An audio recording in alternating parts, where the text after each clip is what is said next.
right, I think we solved our technical issue, so we'll go ahead and get this meeting called to order at 7:01. Would everyone please rise for the Pledge of Allegiance? To the flag of the United States of America, the republic for which it stands, one nation, under God, indivisible.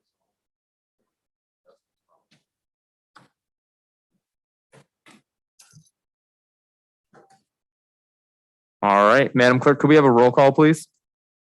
Mayor Pulaski, Here. Trustee Berkshire. Here. Trustee Delapenna. Here. Trustee Domke. Here.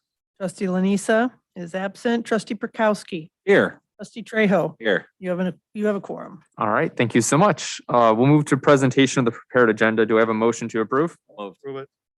Do I have a second? Second. Thank you. All those in favor, please signify by saying aye. Aye. Those opposed, nay. Any abstentions? Seeing none, that motion carries. We'll move to Village Board public comment. Katie, do you have anything you'd like to share with us before we get started on the budget? Please. All right, thank you. Thank you, President Smith. And then Patty, I assume we had nothing submitted in advance? All right.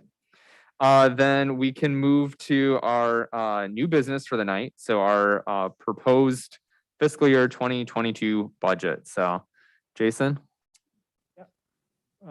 Brian, are we up?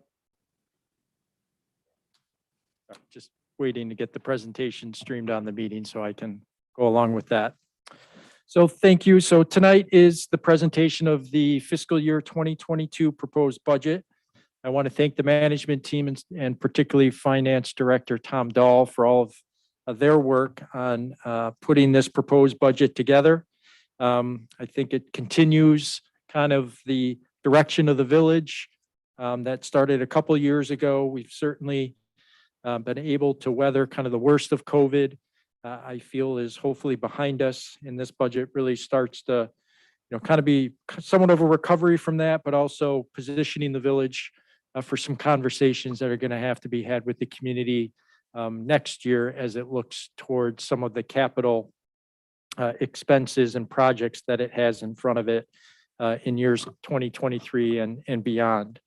So with that, I'll start with the general operating fund and that first slide in my presentation, kind of that high level comparing fiscal year 2021 projected, which is what we estimate all total revenues and expenditures in the general fund to be, and then compare that to what is contained in the proposed budget and showing the differences there.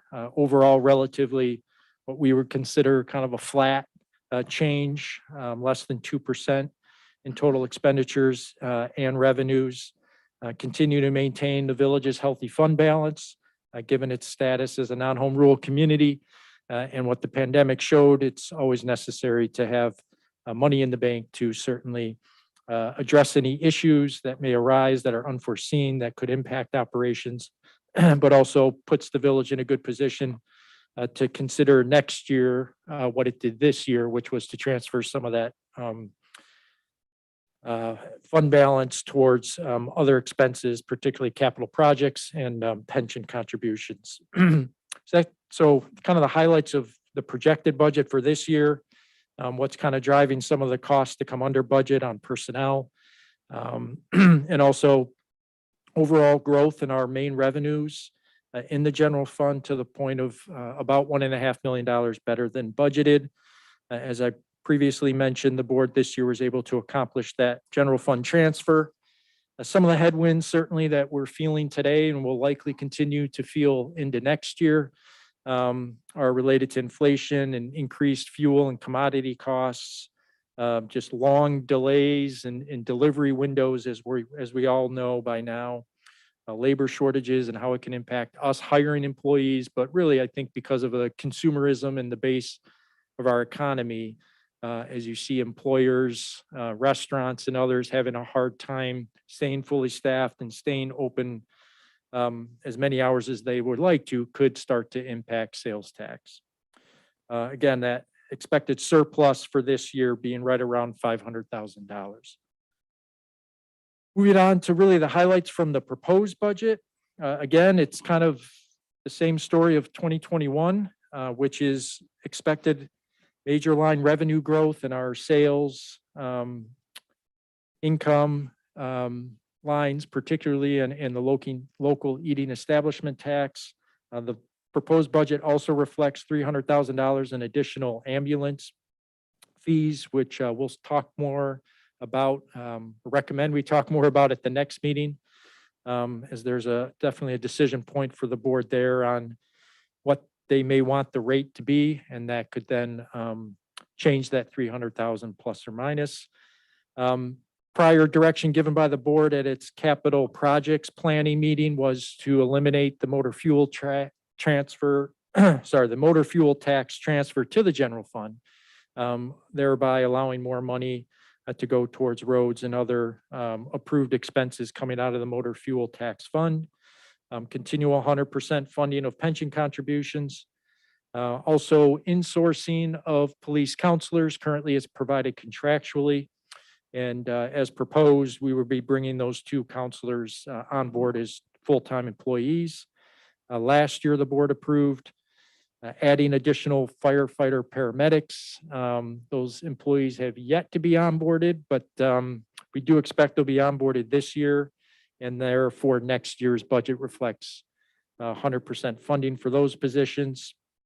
And with all that, we still expect a surplus of around $500,000. Some other key kind of decisions impacting the budget will be that ambulance billing rate and kind of the methodology of determining what that rate should be. It's not been adjusted since, I believe, 2012 or 2013. So I think it's appropriate for the board to take a look at that relative to certainly the cost of providing EMS service to the community. The 2 counselors is increasing overall expenditures, bringing on employees from contractual, but there is an offsetting grant from the mental health board to cover some of those costs. Outside of the general fund would be really the water sewer operating fund is kind of the next major operating fund of the villages. And this does reflect a rate increase of 60 cents, both water, sewer, and the CIS being the primary revenue for the capital projects, whereby water and sewer rates really cover operating, for the most part, expenses in the water and sewer funds.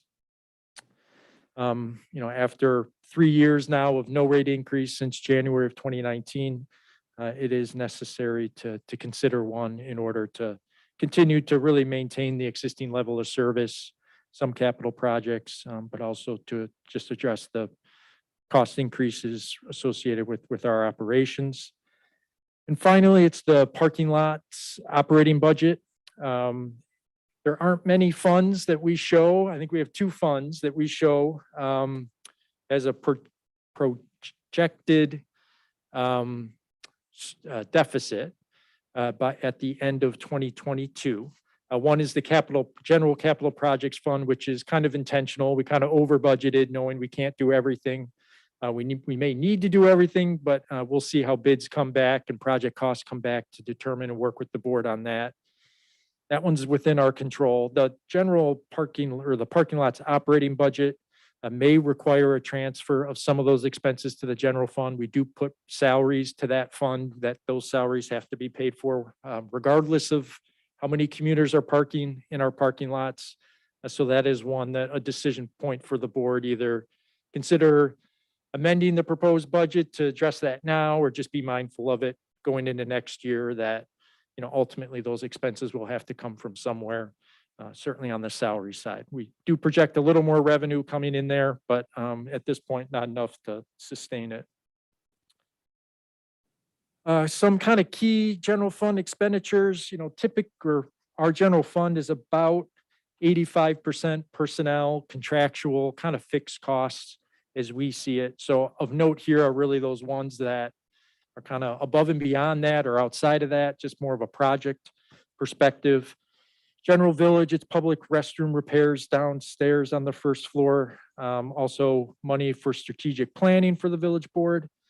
On the community relations side, July 3rd fireworks, but also one-time expense of 100,000 or expenditures of 100,000 in there for centennial related funding.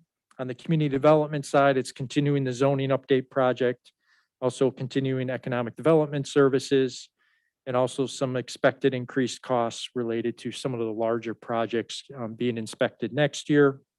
On the police side, it's the roll call room furniture project, also a police technology project that we're also seeking grant funding for. On the fire department, some response equipment that actually is reflected in the scorecard that we'll go over next. In public works, some intentional increased expenses and communication devices, training, safety clothing, kind of things that have maybe been under invested in years past, and just trying to incrementally get up to the level necessary for our organization. Moving on to really the other funds outside of the general fund are some of your major capital project funds. The annual street and pavement patching program there is larger than normal. As I noted before at the MFT, that transfer not occurring, you do have more money in this fund. Also, the Build Illinois or Rebuild Illinois Fund is enhanced funding from the state of Illinois that does have to be used by a certain deadline date. So there's some intended spending down of that fund to ensure we spend it all by the deadline. And then Rodenberg Road, really, this will be the final year of some planning, engineering, wetland, with anticipated construction being in 2023. So you'll see continual progress on that large project.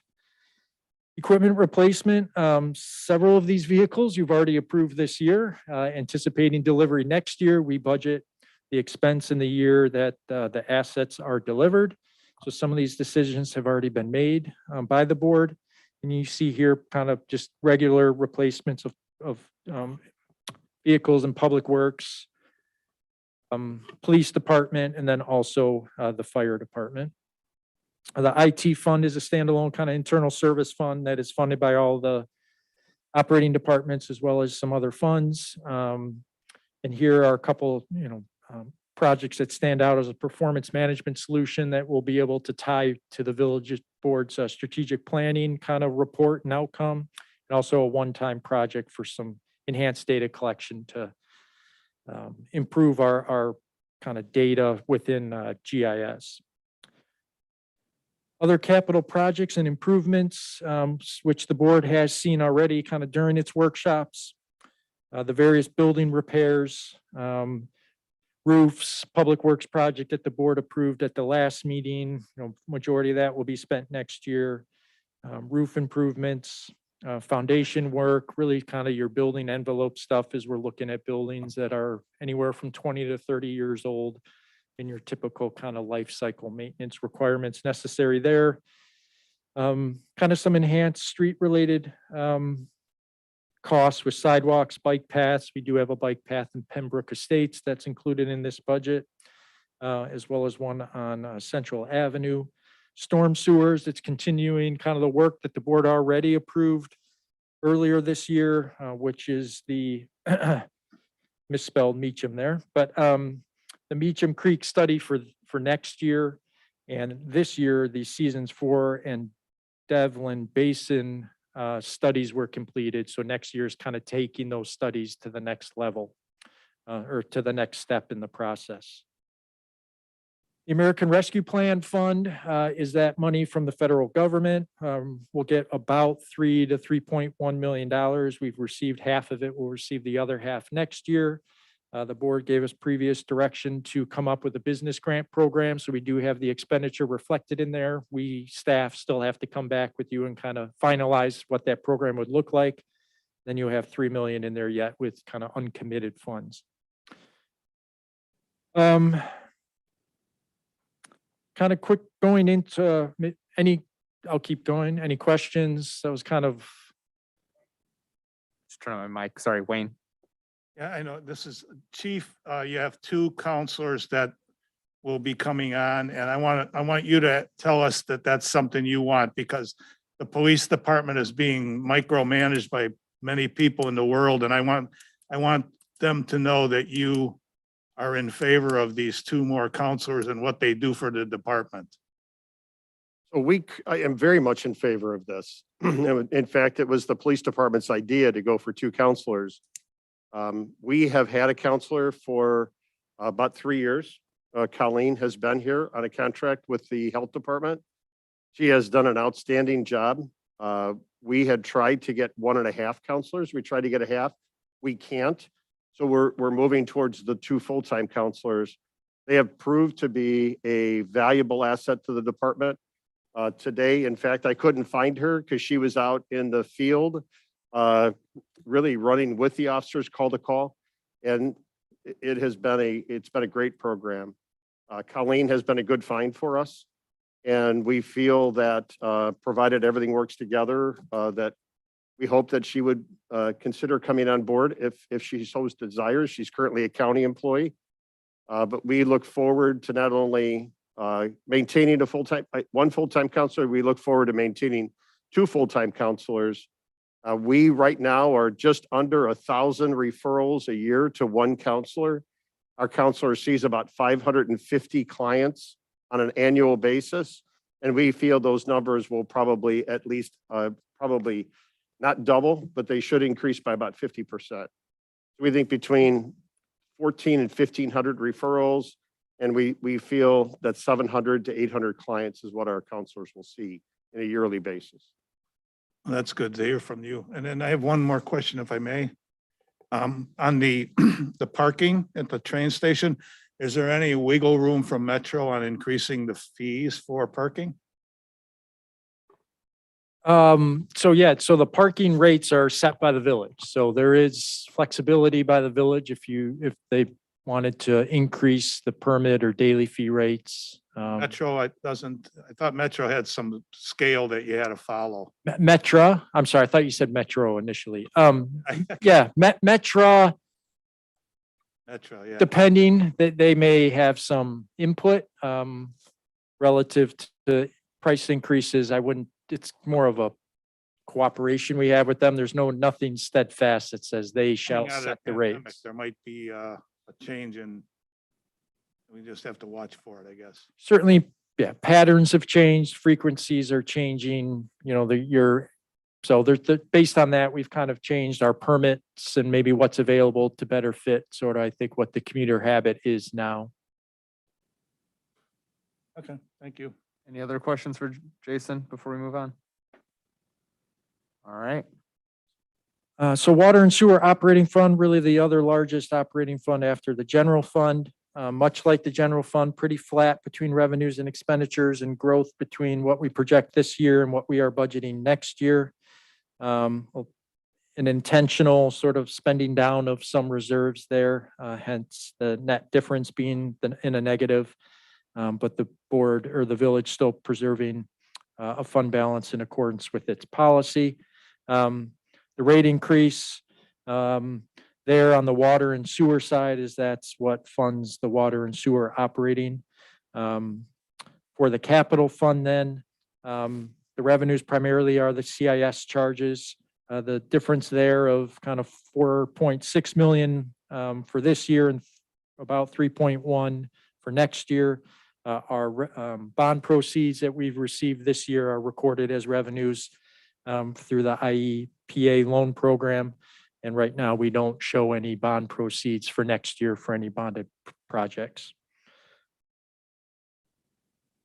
From the water sewer capital then there is a decrease in revenues and expenditures next year. Really large capital projects are going to be coming up in years kind of 2023 and beyond, as we've already spoken about. The CIS charge is 25 cents on 1,000 gallons.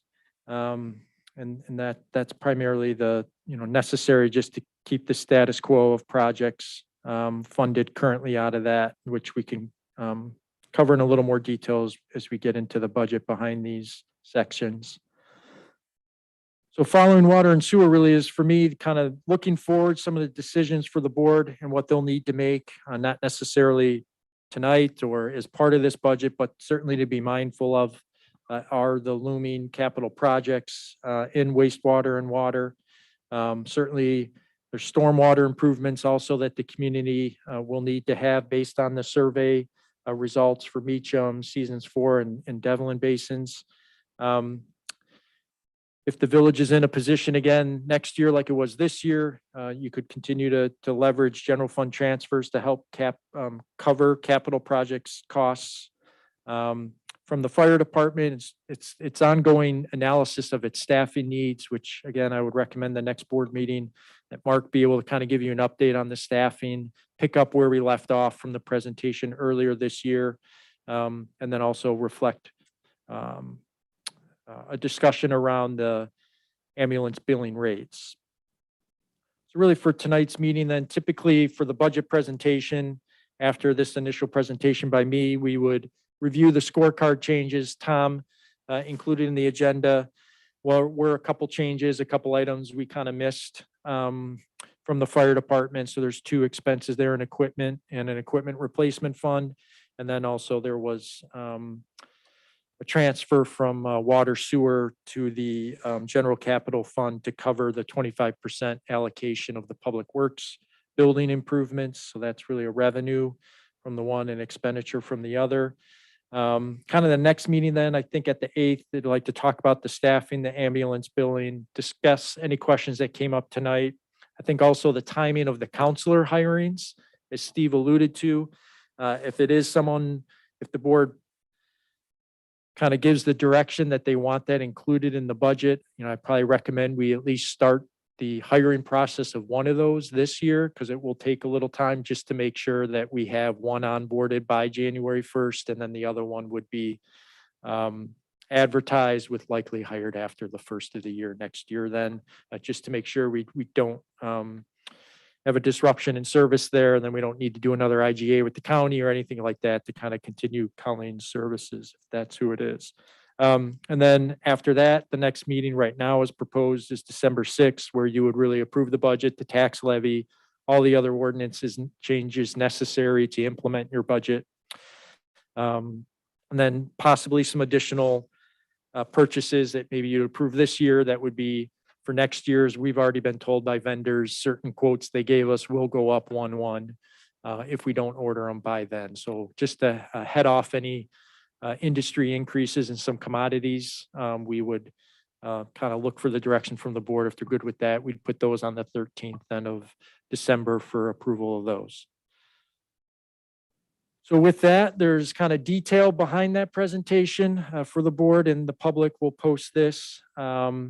And if depending on questions of the board, David, certainly if we wanted to get into the budget, I would recommend we start at page 31, which is general fund revenue. That's kind of really the first section of the budget, if you will.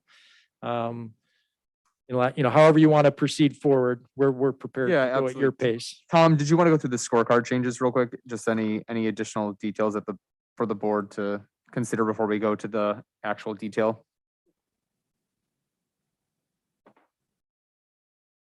Sure. So as Jason mentioned, there were 2 items in the fire department that we missed. I had them in my notes and I didn't enter them. There was a set of rescue airbags that they used to lift heavy objects and open doors and such, and then the chairs that they used to bring patients up or downstairs. So we added those. That was a total of $19,000 added to the general fund on the expenditure side.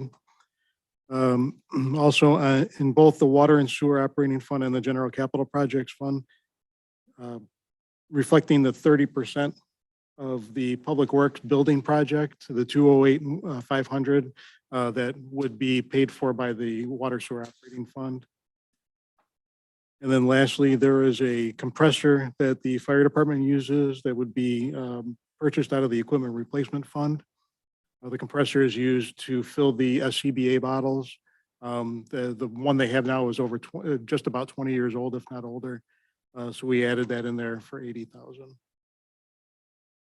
Thank you. Any questions from the board before we jump in? All right. So Jason, you had said page 31, correct? Sorry, seems to be the best place to start for general fund is kind of the revenue. Absolutely. And I will do my best, but board hold me accountable for not shouting out page numbers. So Tom, I assume you'll take it away.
Any questions from the board on revenue?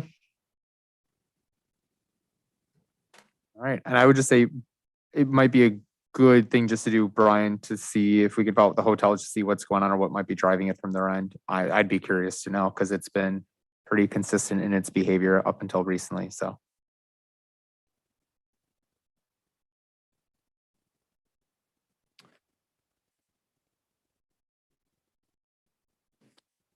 So from here, do we want to go to administration? Yeah. Starting on page 40, I have it. Yep, kind of 43 is where you'll have kind of the expenditures.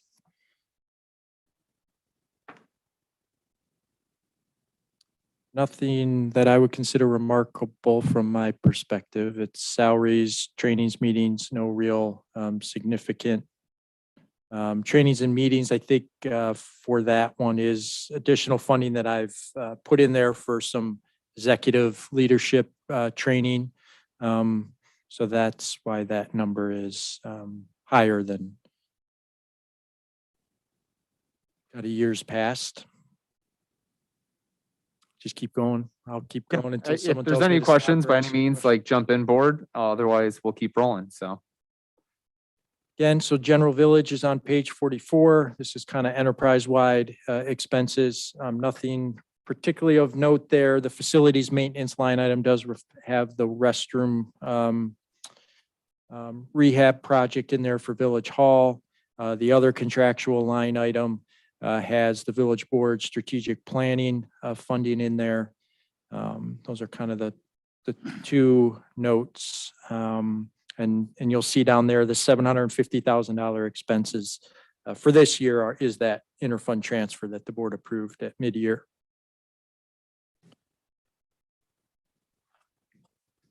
So community relations, a little additional funding there for newsletter as we kind of look to change up the frequency of it. We're seeming to do smaller ones more frequently, so that just has a little increase there to ensure that we can continue to do that as needed.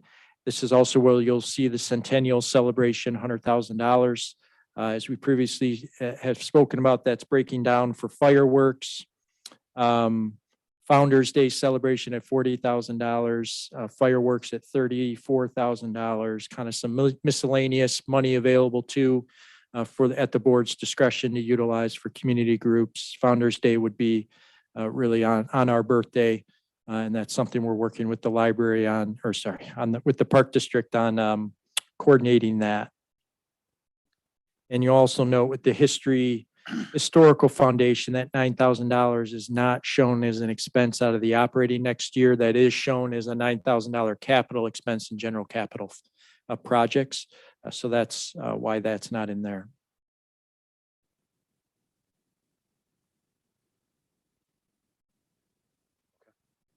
Community development, Brian, do you want to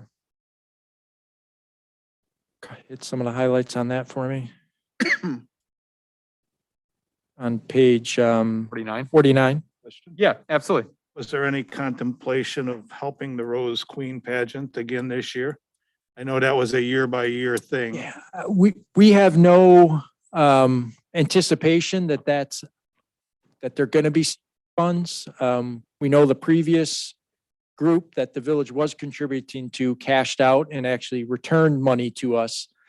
So we don't have anticipation of that. So we did not budget for that. It doesn't mean the board can't consider it, but we don't have it in there just because we're not aware of kind of what that organization is doing. Yeah, from my understanding, they're trying to re-envision the program itself. And so I think we could easily consider utilizing some of the centennial funds if need be to help and, support them this year if we feel that was necessary. But to what Jason had said, they haven't indicated any need at this point.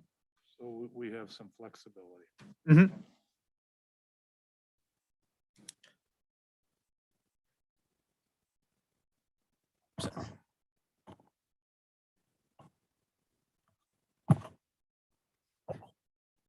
So on page 49, community development, some of the highlights, so other professional services coming to a year end, looking at the P and Z ordinance update that carries over just a small portion into next year. And some additional training and meetings as we come out of the pandemic to get staff more involved in professional development.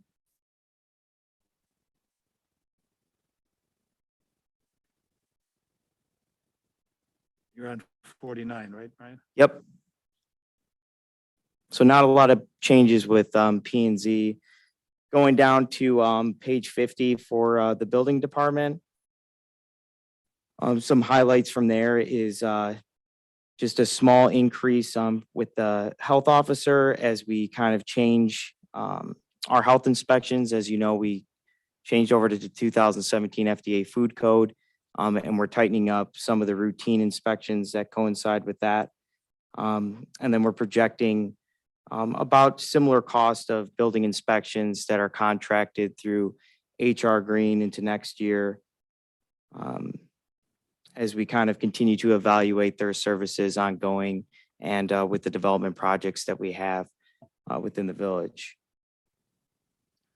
Any questions for community development? All right, we'll go to finance, Tom, and I will start on page 55. Page 55, pardon me, is administration. Not a lot different there. If you look budget to the 21 budget to 22, it's about a $9,000 increase, and most of that is salaries. Nothing else major. All of the costs being the same. Under accounting, again, not much different. Most of the difference is personnel. A little bit of an increase in auditing services. Again, we'll have a single audit. We received a bunch more money from the federal government. So that triggers a single audit. We'll probably be having those for the next couple of years. So those are increased fees, and then just their annual increase. Nothing's ever free, is it? No. And then on page 57, customer service, we have a bigger increase here. A lot of that has to do with, looks like the other contractual, which is our credit card charges, and then some other fees that we pay for processing the payments downstairs in finance. Other than that, the only other increase there would be personnel as well. So finance probably stays pretty consistent. Yep, Bruce. So you mentioned because we're getting these extra funds, we're gonna have additional audits. Mhm. Is there anything else that we have to do internally to ensure those are fine? Because I like every year where the finance department comes up and a nice little plaque is given. So I want to make sure that that happens again. So with this additional office audit, do we have the needed staff? Do we have to do anything special?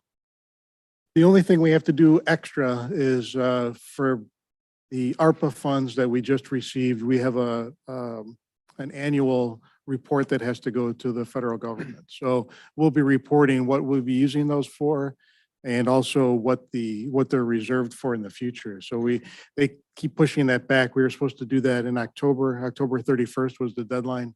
We pushed that back. But in terms of staff, no, there's no increases for that. It's just part of our normal business. We will be doing some extra reporting, yes. Thank you. Any other questions for finance? Then we'll go to fires, starting on page 61. Chief, Thank the award-winning chief, I guess we should call you now, right? So we start at page 61, the administrative side of the house. Line 1, you'll see some additional costs for just salaries to make up for the raises for those employees and just the staying consistent with everything else when it comes to the increase of salaries, benefits, stuff of that nature. Going through that, the other big expenditure is on our facilities maintenance. Increased about $10,000. Obviously, with a aging facility and structure, we're seeing additional expenditures such as air conditioning units and furnaces going out. It's costing us $5,000 to crack there. So we increased that to make up for some of the anticipated failures that we'll see if there's anything to compare to this year. Other than that, for the administrative side, it remains pretty consistent, pretty flat across the board.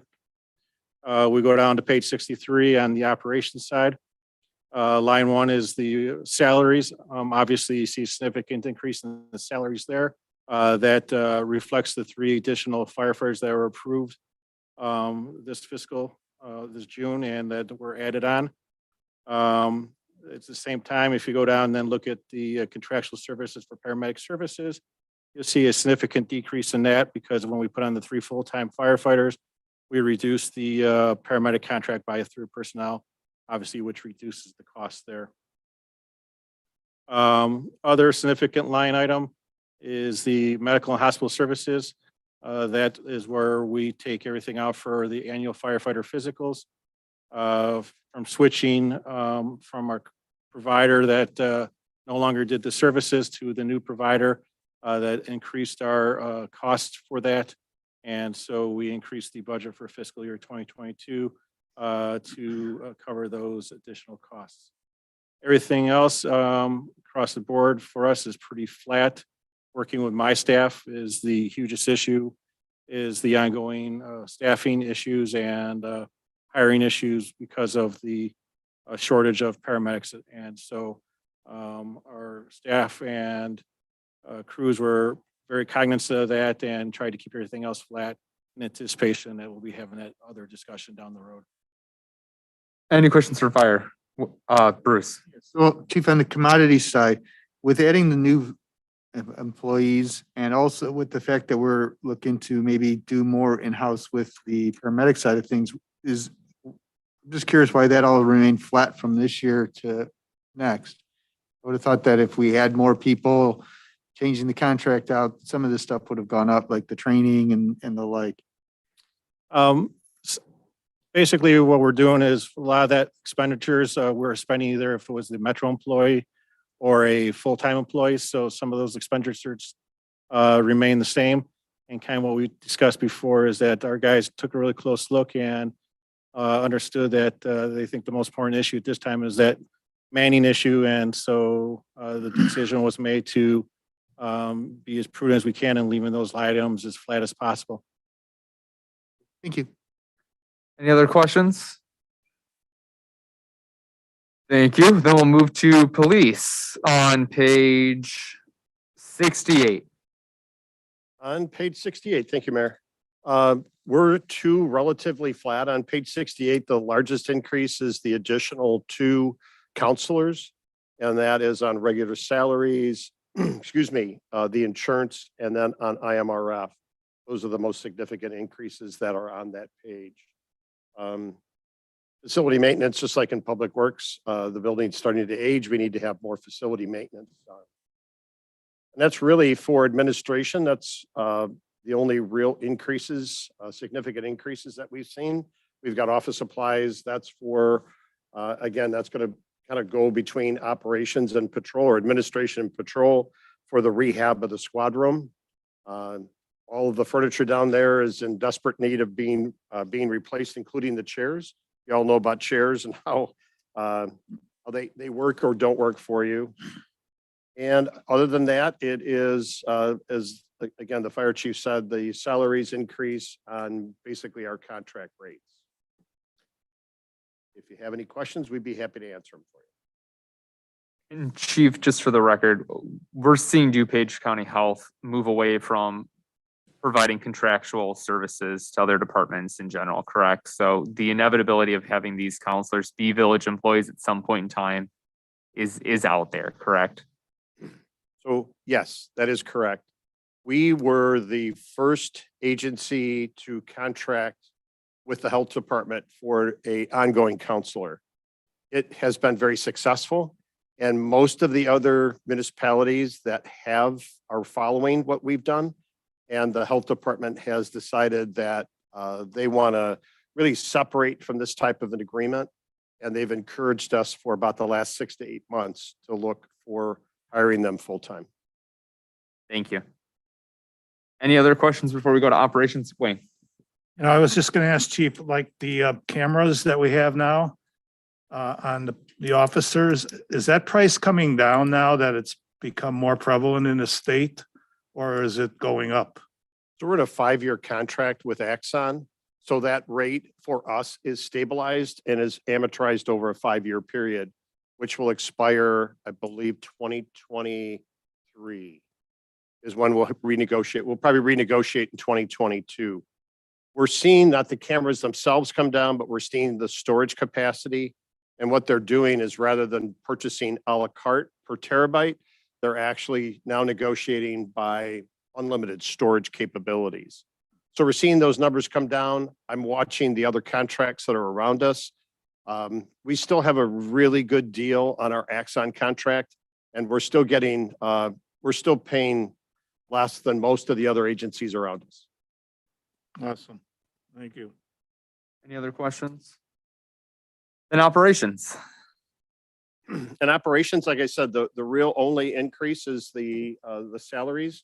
And then again, the absorption of the squad room remodel. And the squad car purchasing, we've already talked about. The squad cars were purchased a couple of months ago, and we anticipate June or July 2022 for delivery. and do you want to do sports services while we're at it? Sports services has no significant increase at all. Alright. Like I say, other than salaries, just a modest amount for salary increases. Any final questions for police? Thank you. We'll go to Public Works. Starting on page 77. Page 77 is the administration portion of Public Works. And really, the only increases we're really looking at in that area is our increased training for our staff. We have a lot of younger staff within Public Works, so you're going to see across the board increased training to make sure that everyone's up to speed with our current safety procedures and protocols, and increased leadership opportunities as well for our newer staff who've been promoted into those positions as well. Also covered under this section is vehicle maintenance as well. Same sorts of increases as well as across the board. We are also increasing our safety gear across all divisions in Public Works. We've noticed that there's a lot of things that haven't been changed over time. So we've been working to increase our visibility out in the roadway system and stuff as well. So that's all incorporated into the budgets in that section. Under street maintenance, same across the board, but the one thing that I wanted to note here is that we are going to be seeing a salt increase in terms of our unit prices for salt. In August, we received notification from the state of Illinois that our salt contract was canceled, that we had already locked in. So we are seeing, it was rebid. We've just received notification on that, and we'll be getting the approved contract. The good news is we're still significantly lower in our unit price cost for salt from DuPage County. So we're still within a good range and a lot less than DuPage County is currently for salt purchase. So you'll be seeing that coming in the near future for review. As Jason mentioned, communications across the board in Public Works, and I'm going to generalize because some of this is thematic through all these different areas. We continue to have communications issues with our staff in the field, and the majority of our work is field-based. So we are also doing some communications upgrades to help with that in the future. So when our staff is out working in the field, they can communicate not only with our office, the finance office, community development, but with themselves out in the field. So that's really in general what we have for the Public Works general fund portion of the budget. Any questions for Public Works?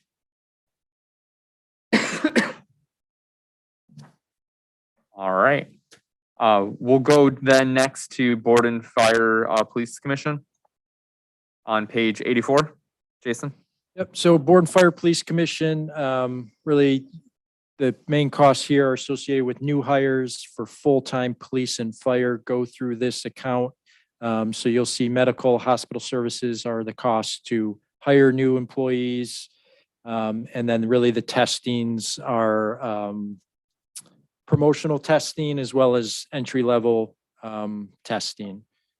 So that's what we have included in there is expected. I think it's promotional in fire or police for next year. sergeant testing, and then in fire, there's also promotional testing that is, are the kind of the two components of testings, but. So kind of your fixed costs for just the onboarding and the hiring process for new full timers. All right, any questions on that one? We'll move to elected officials. I know I'll speak to mine at least. I did not opt into IMRF, and so I elected to instead deviate some of that back into public relations, increasing that for next year going forward, just as we continue to outreach more to the public through our strategic planning initiatives. So that's it on mine, unless there's any questions. Jason, I'll kick it back to you for the board. Pretty flat there. I think you'll just see in your membership dues is a, almost half of the costs here. And that's just kind of maintaining your annual memberships in the various intergovernmental agencies that we're members of.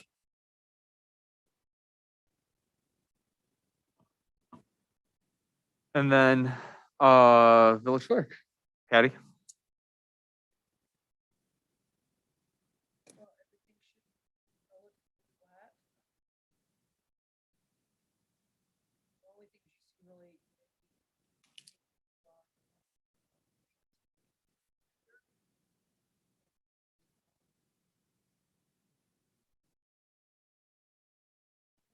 All right. Any questions? All right, then we'll move on to our 5-year capital improvement plan. Starting. Oh, no. Starting on page 91. Sorry, I ended up scrolling too quickly there. Karen or Jason, I don't know which one of you wants to start. Tom, Yeah, Tom can start. It wasn't on the cover letter, so. Yeah, I think, I don't know where you want to start, Tom, if you want to start at 103 and work back. You bring your. Yeah, microphone- You bring your microphone closer. So this plan here, the document there, that really is just a summary of all of the pieces and all the components put together. We can go through it if you'd like, or I can just go through the other I funds. feel like 103, let's do that. Okay. You say 103? Correct. It's got everything laid out. Yep. So yeah, this is another piece of that that plan. So the pages before this were a written summary of everything that's all the little, not little, but all the programs that we have. This is a summary, and what this page does on 103, 104, and 105 and 106 is a combination of several funds, the MFT, General Capital Projects, Rebuild Illinois, parking lot, and debt service. So this combines 5 different funds into one document, so you can see our overall capital improvement plan. So that includes revenues like MFT, Rebuild Illinois, our utility taxes, interest income, our bond commitments, some other smaller, just smaller expenditures. And then getting into the projects, land purchases. So you see the Rose Drive East in 2021, but nothing in the future. Our building maintenance for the next 5 years. That's what we know to date. Obviously things can come up, but that's what we have projected for the next 5 years for buildings. The street program. Again, you'll see those change every year. Public Works has put together at least a plan for now. Everything's subject to change, but a plan for the next 5 years of what we want to do.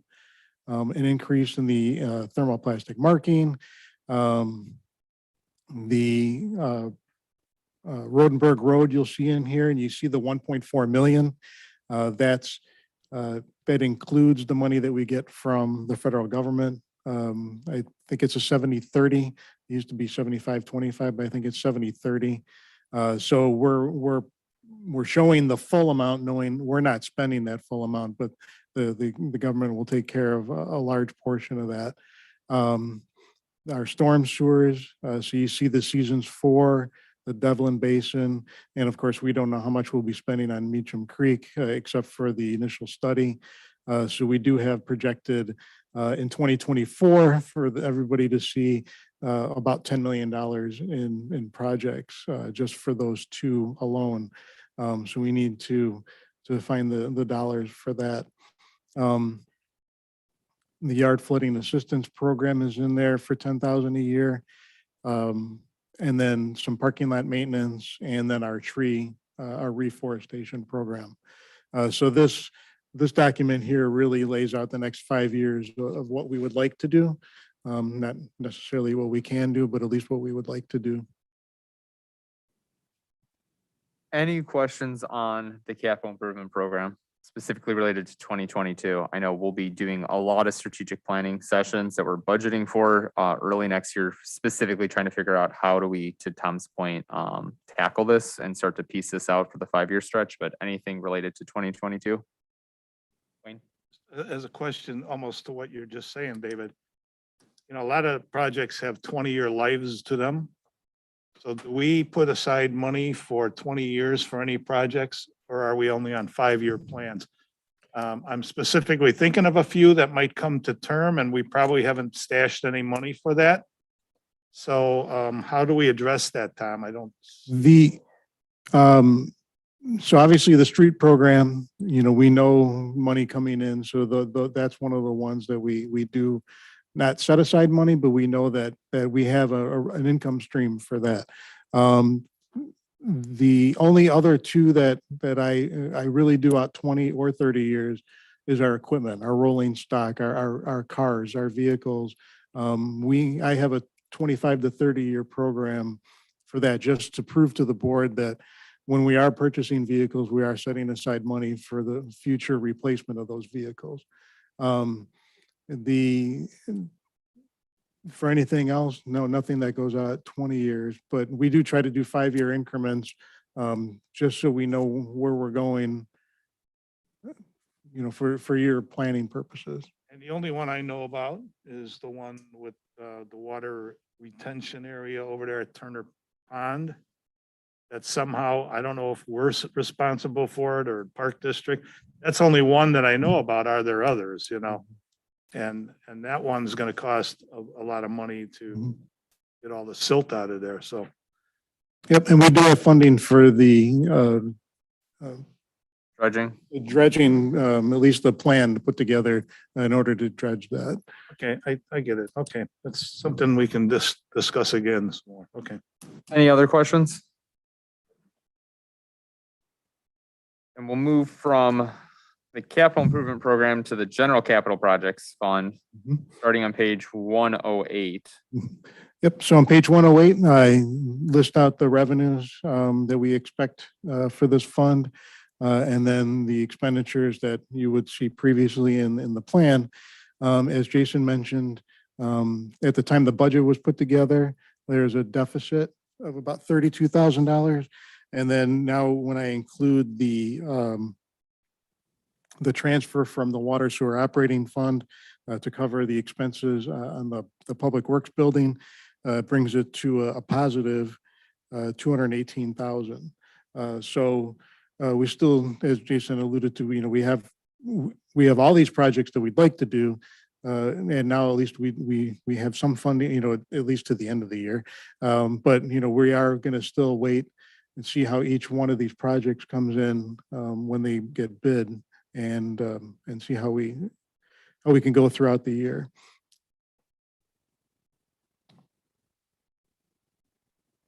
Any questions? Sorry, I got it. Yeah, that's fine. Go for it, Wayne.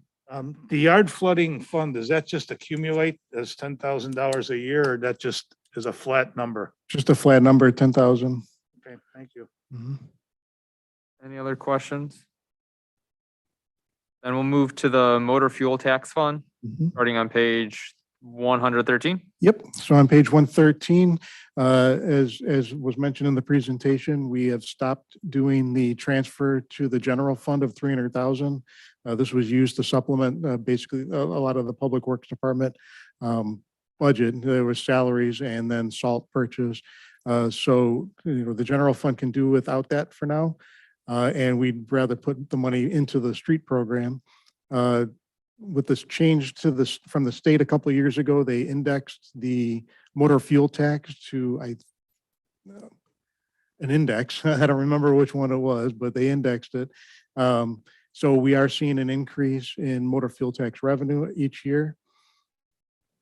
So we've upped the 2022 street program in this fund to $1,055,000. That includes a few other pieces, not just the roads, but that's the street improvement program. Any questions? And we'll move to the Rebuild Illinois Fund on 16. Yep. 116, I should say. Yep. So page 116. So we've been receiving $500,000 per year from the state. They issued bonds. We will get our final payment in 2022, $1.5 million total. We are starting to spend that money. Plan on doing 500,000 towards the street improvement program, and then the rest is for the Rodenberg Road engineering and some work that needs to be done in 2022. Why don't we jump also then and do the American Rescue Plan as well next on 119? Yep. So we'll be getting just over $3 million from the federal government for the American Rescue Plan. There are very limited things that you can do with this money. One of them is the economic development. So we are, helping businesses that were impacted. So we do have the $100,000 in the incentive program. The rest of the money can be used for water and sewer or stormwater. There are some other things, revenue replacement, but we don't feel we should be using it for that. But the water, sewer, and the stormwater, I think, are the two most important things that we can spend that money on. And of course, it's up to the board, but we do have, as we mentioned, Devlin and Seasons 4 that we can use some of the money. So we'd like to get at least on the board, on the budget, so we can report to them, what our plans are for that money. Any questions on either of those temporary funding sources? I wasn't sure if there was a hand or a scratch. Okay, perfect. Then we'll move on to Debt Services Fund.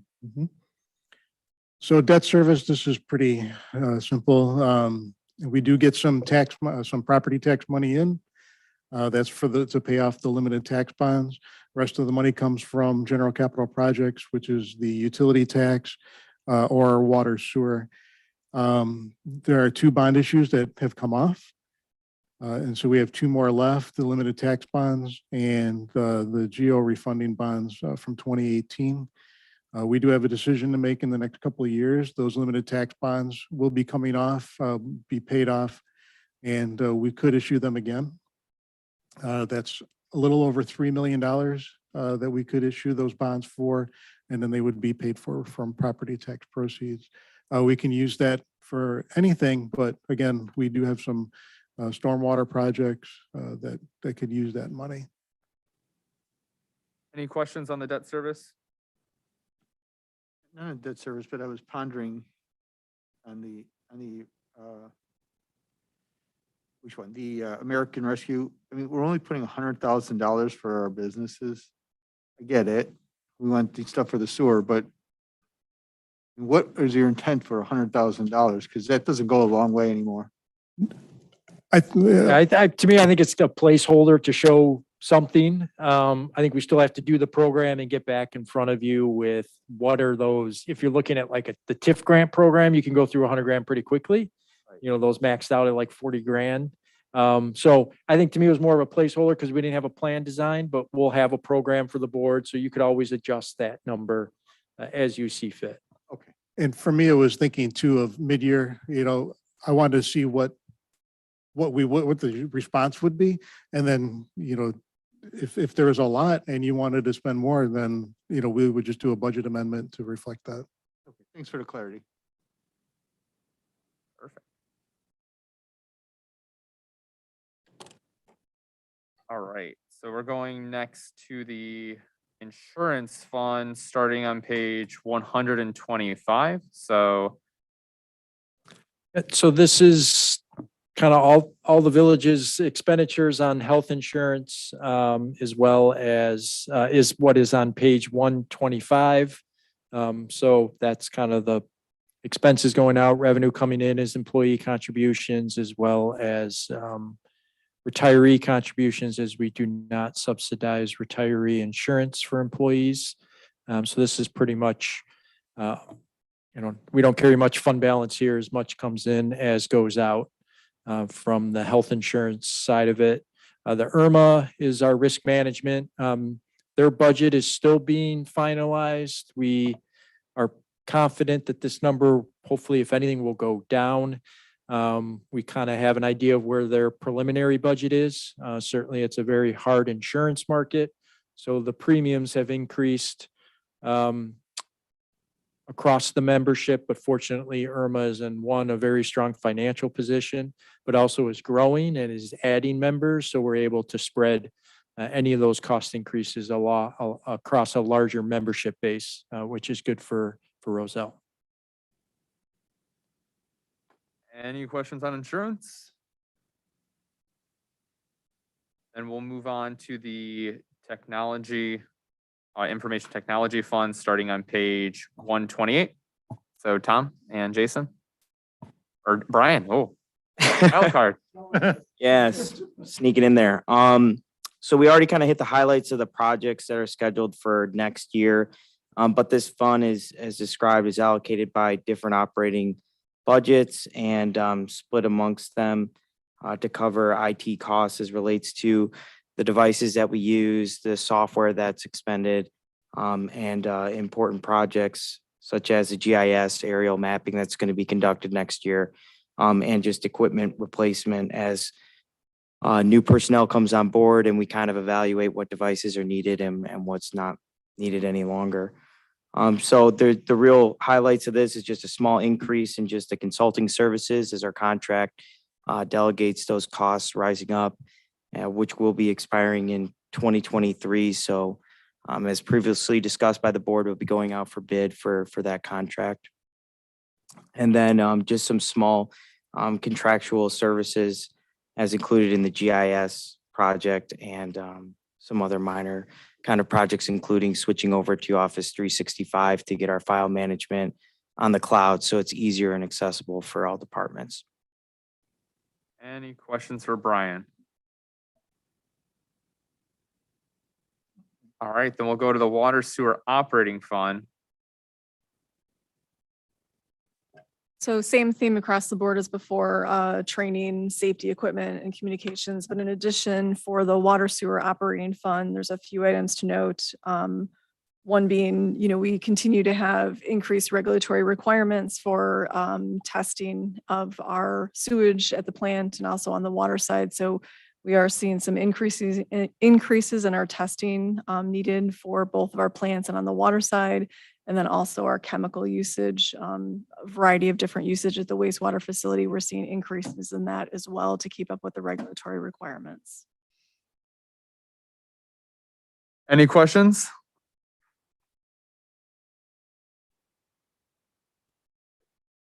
All right, sorry, I'm just scrolling through. Yeah. Did you want to cover each of them separately or? Up to, I know we've got them separately out for water sewer or I wasn't sure if there's anything that you wanted to highlight.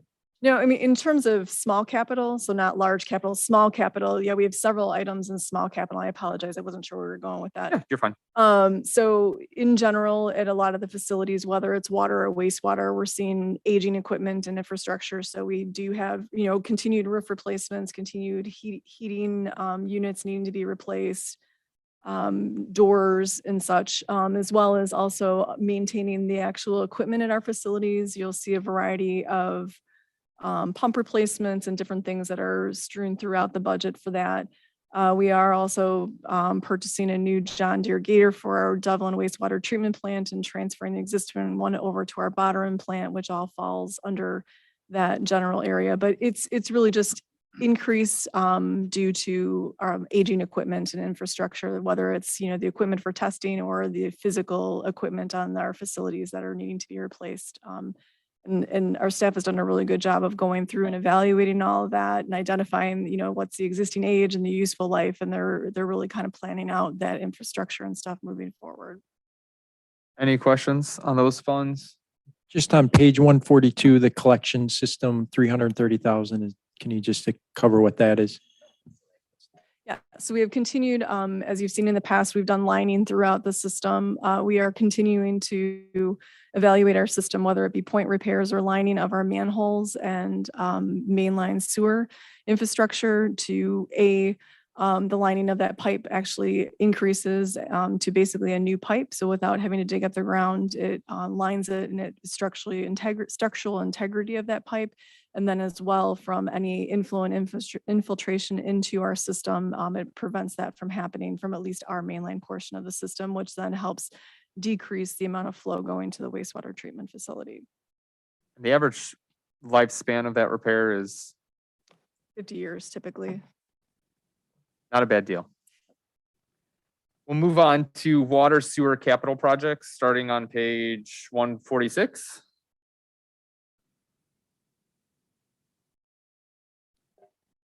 So the water main infrastructure continues to deteriorate. So our capital projects for the water main program, we've laid out a 5-year plan and then actually have a 5-year and beyond plan. So this year's program continues to do the replacement of water main, which has been identified in our water facility plan. Any questions from the board?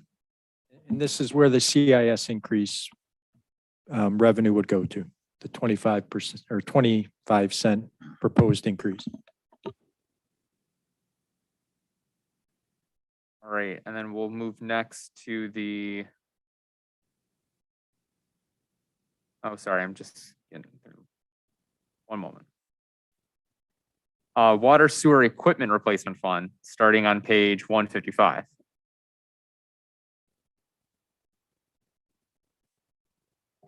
So we had, as Tom mentioned, laid out in the plan our equipment replacement for water and sewer. Some of the equipment we've already purchased. The biggest piece of equipment that we have proposed to purchase in 2022 is the replacement of our camera van. It's used for televising all of our sanitary sewer and our storm sewer. The van itself has become outdated as well as the equipment. So we've been researching that and they'll be included in the budget for next year and will help, a long life for us to be able to televise the sewers and then also to tie that information to our GIS system for everyone to view as well. I'll just say in my short time in office, this is a fantastic thing that gives a lot of residents peace of mind as we have questions come in and help us determine whose fault is which. So it's definitely worth the investment. So I will go even one further because they were working in front of my house and they found some wood that was actually in the homeowner's line, but it was dropped into the main, which could have caused a serious backflow upstream, which luckily my house wasn't there. So, but also could have had some detrimental effects to the main and actually to the lift station. So by having that camera in, they were able to find those pieces of wood and then were able to actually remove them. So again, as I already said, great job by the guys, but that would have been unable to do that without that. And even the little mini camera system that they have too, both of them worked in conjunction, were helpful. moving on to water sewer extension, and then Karen gets a little break on page 157. So water sewer extension is where the money from recaptures gets deposited. So you'll see we've had some payments this year for recaptures. And then also that money is used to fund projects or to pay for a portion of a water or sewer or both extension in a neighborhood. Any questions? We'll move on to the parking lot operating fund, beginning on page 159. Jason? So you'll see on 159, really the fees, kind of the projected revenue, as Tom's projected here. You can certainly compare 2019, if you will, to what we're proposing in 2022. And it's a significant decrease, just simply driven by lasting impacts of the pandemic and dramatically decreased ridership on Metra. Our costs are, for the most part, fixed. At least half of it's the personnel side of it. That's the half that could very well be absorbed by the general fund, given the current projected surplus in the general fund. The other costs are kind of fixed costs to contractual, and for the most part, it's driven by weather events. Snow certainly is one that can exceed budget at times. So that's, as you see on page 160 at the end there, lower right-hand corner, kind of that ending fund balance of projected to be a negative. If, we're optimistic that ridership will turn, but seeing Metra's budget, it's a long road to recovery for ridership. Do we have an anticipated time frame when the parking deck would be available to Metro commuters? I know nothing's been broken ground yet, but do we have a rough idea of when we might expect that to be available? We're having capacity issues today, but. So maybe the end of next year, 2023. Yeah, so it's a while. Like you said, they haven't even started on the garage, but what Public Works is thinking, 2023. Any other questions from the group on the parking lot operating fund? And we'll swing straight to parking lot capital projects fund on page 162. This one, there's nothing but investment income. We don't anticipate anything. Usually what this is any type of seal coating or anything to do with the parking lot. So we don't anticipate anything, at least coming out of this fund for a while. I assume we'll start to build up funds in the future for maintenance of a parking garage at some point, or will that go? That might be a separate Yeah, fund. yeah, that'll be a separate fund. So when we do go to get some of these things codified next year, there will be a parking garage capital fund. Yeah, well, fund, and then, money will be set aside for future maintenance for that. Any questions on the group? I'm gonna just recommend, so we're going into our TIF chapter now, so I'm gonna just recommend that we hit through those and then we just take any questions at the end unless there's any important call outs that need to be handled individually, if that's all right. So starting with the TIF number 2, Roselle Nergi on 164. So TIF 2, it's been growing, not as fast as the other TIFs. Really, there's a portion of salary in here. Nothing, and then the $50,000 for the Economic Development Incentive Program. So we are continuing for each one of these TIFs to include 50,000. And then the 5,000 and other improvements, kind of like we said before, it's a placeholder in case something does come up. We already, we have some money in there, and then we can amend the budget as needed. You can see that we are building fund balance in this TIF, and actually in all three. So we project about 765,000 by the end of 2022 to be used for any redevelopment projects that may come along. Going to TIF number 3, Irving Central. Yep. So 166. 166. This is obviously one of our better performing TIFs. Increment is really starting to come in here. Some of that does go back to Amperage as part of their agreement. They get their TIF increment back to cover the costs of their projects there. So that's the revenue sharing line item. Again, the 50,000 in economic development. Everything else is very similar to TIF two.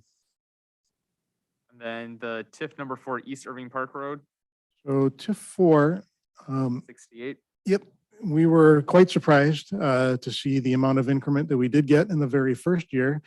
So that already triggers an audit, a TIF report. So that's pretty good in its very first year. So we were very happy about that. Same amount of salaries in there, but you'll see some extra costs. Still higher attorney costs, some other professional services, just some increased costs because of the newness of this TIF. The $50,000. We'll see if we need more for that. But right now, we're just projecting to end at 200,000. So we're trying to, we still need to pay back the general fund for some expenses on the creation of the TIF. So we're building a little bit there so we can pay that off. So we'll pause there. Any questions on any 3 of the active TIFs currently? All right, then let's go into our business district, starting with the Geary Avenue Business District Yep. on page 170. So the Gary Avenue Business District Fund is the Holiday Inn and the Pearl Banquets. They get a portion of the sales tax, and then there is an additional 1% hotel tax that they get for the cost of their build out. All this is revenue in and expenditures right back out in the same amount. And then Irving Park Road Business Fund on Mhm. page 172. Yep. So again, similar, except much bigger. This is Amperege's business district. I believe it's 0.5%. Money that comes in goes right back out to Amperage for their construction costs on their campus. Any questions on either one of them? All right. We'll move to the Equipment Replacement Fund, starting on page 174. Yep. So equipment replacement fund is funded by transfers from the general fund and then a small transfer from the parking lot operating to cover the cost of the CSO vehicle that patrols, and then also the sale of any assets and investment income. This year, you'll see, basically, I think you've approved most of this. The auto equipment and general village is the code enforcement vehicle. The office equipment that you see in each one of these categories is the village-wide copiers. So we have those on a lease. We just pay for those out of here. Apologize for not knowing everything off the top of my head.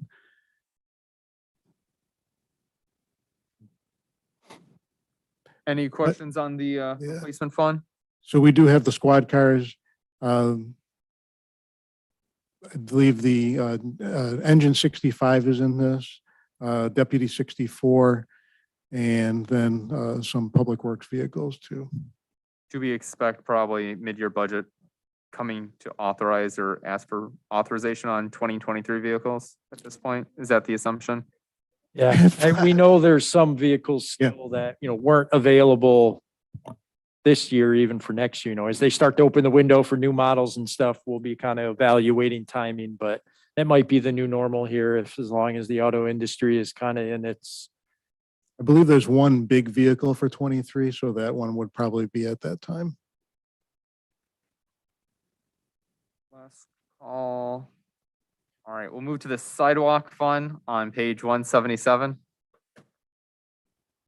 So sidewalk fund, we do have a few, I think there's a couple that are paying monthly. They've decided to take us up on the offer to pre-fund their sidewalk, and then when they are ready to annex, the money will be available, and then investment income. So right now, that's all that's going in there. And we do have just under $30,000 projected to be in that fund. Any questions?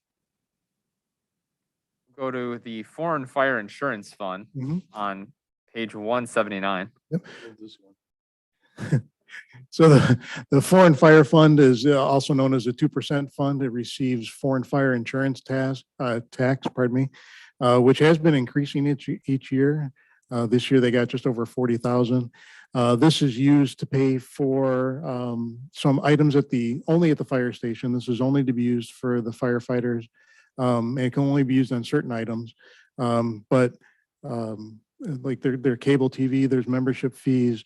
They buy supplies for the firehouse, kitchen supplies, but also equipment that they use. They'll use it to fund any projects that may be for the fire station. We'll request, or a request will be made to maybe do the carpeting or other items, or they purchase the workout equipment as well. So this is up to their discretion, but the board approves their budget.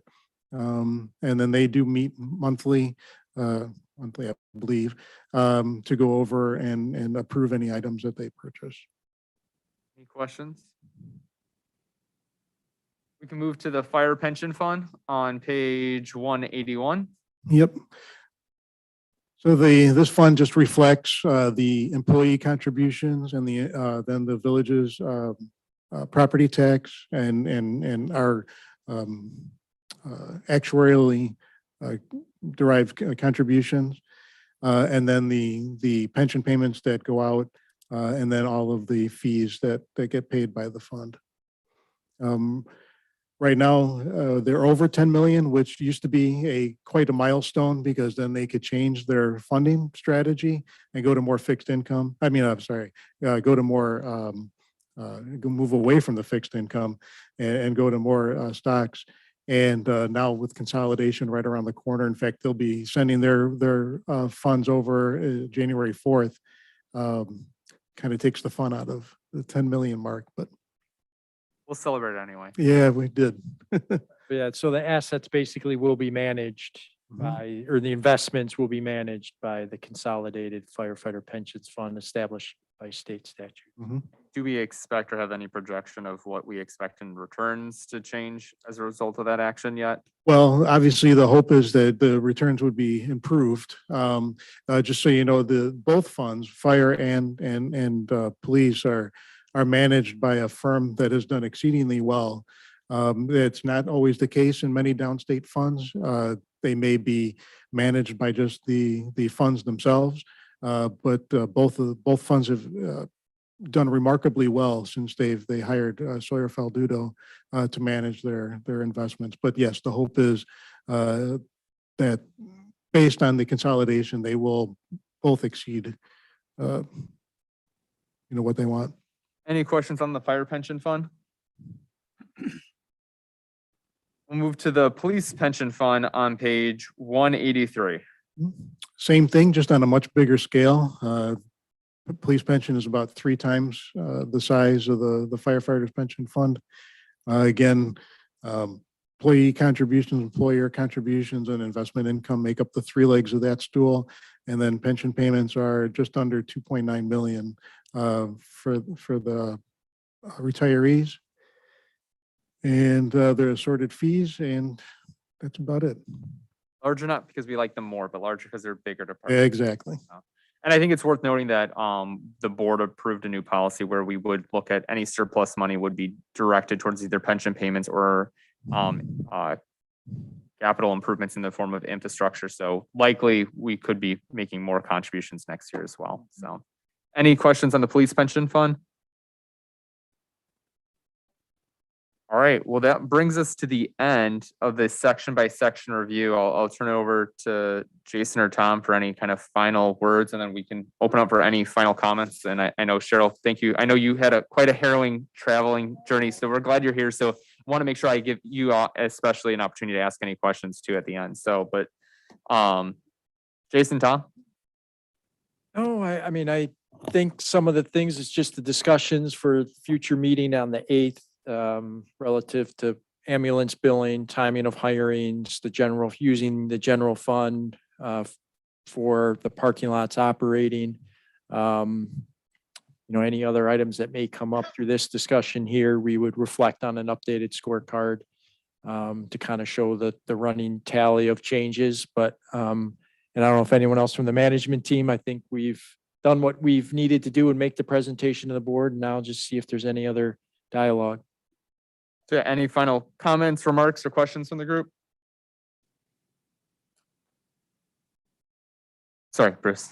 Usually we have a mid-year, anything that we're kind of projecting for that mid-year review that we should kind of think about early on.